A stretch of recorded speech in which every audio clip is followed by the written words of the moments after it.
question for y'all. Has anyone ever told you no? And do you think no is always a bad answer?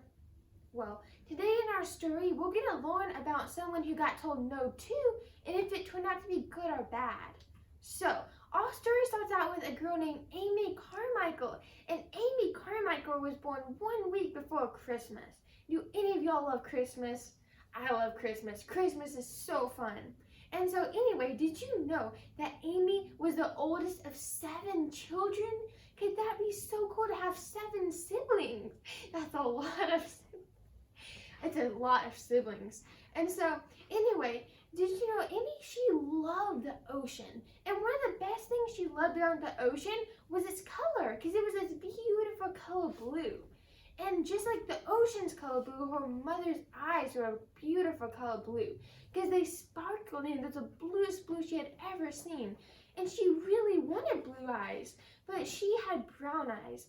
And they slept with mischief and they never missed a thing, but they were still brown. And she really wanted blue eyes, just like her mother.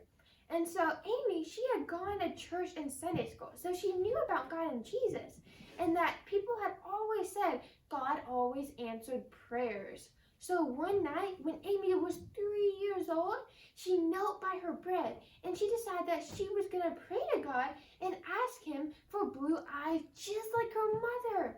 And so she was like, "Dear God, please let me have blue eyes." And so then she went to bed. And in the morning, she woke up and she was so excited because she had no doubt that God would give her blue eyes because she asked for them. So why wouldn't he give them to her? And so she ran to the dresser and she hopped up on the stool and she looked in the mirror. And guess what? She still had brown eyes. And so she was like devastated. Like, I thought God always answered prayers. Why didn't he answer my prayer? And so as she was leaning against the dresser, struggling to hold back tears, she remembered something. Wasn't no an answer? I know, she knew her mommy and daddy told her no sometimes, and that was their answer. And so then she realized that God had answered her prayer. He had just said no. And later she would realize why she said no, and she would be so grateful for it. And so later, when she got older, she became a missionary in India. And so this is her right over here in India, and it's been really cool because India is really different from where she lived. They had lots of cool clothes and the scenery was really cool. And so anyway, one thing she wanted to learn about India, she wanted to tell them the gospel. But it'd be easier to know how to tell them the gospel of Jesus and what he did for us if she knew like their religion or what they worshipped. And so she figured the best way to find that out was to go to the temple where they had gone to worship. Although they wouldn't let her in the temple because she wasn't an Indian woman. And so she thought she'd have to find a way to get inside the temple. And so she prayed to God and she asked God to show her a way how to do that. And God did. What she did was she found the perfect disguise. So she took some coffee and she dyed her skin with it to turn it brown, just like the Indian women. And then she took a sari, which is a big scarf, and it wrapped around your shoulders and your head, just like the Indian women wear.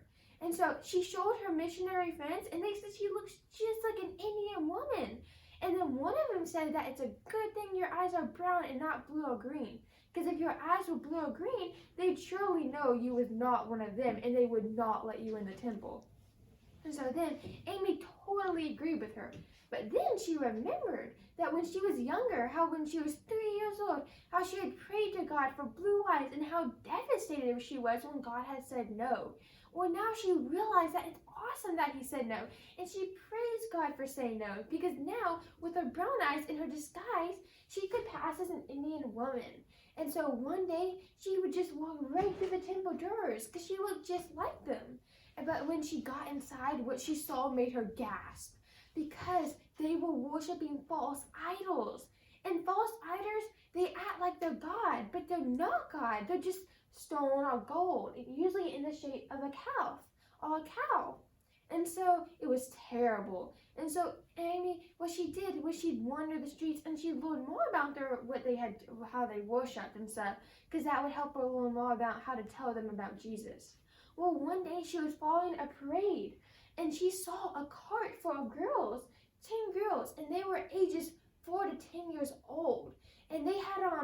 So their hair was slicked down, they had on fancy clothes, and there was an idol in the car with them. But these girls, do you think they were happy? They were not happy. Some of them looked so scared, and others were actually crying. And then as they went up to the road to the temple, she realized that these girls were prisoners and that they were taken from their family and that they were being brought to the temple. And they was going to be slaves at the temple. And they was going to work hard and serve the false gods for the rest of their lives. And it was terrible. And so she ran after the cart because she knew she had to help them. Because she just could not let them serve the rest of their lives worshiping false gods and being forced to be slaves. And so as she ran up to the temple, the door slammed shut right in her face. And standing there, the doors, they seemed to mock her, saying like, you can't get in. And so she prayed to God, and she was like, God, please help me find a way to rescue these girls. And so, would Amy be able to rescue the girls, or would they live the rest of their lives as slaves in the temple?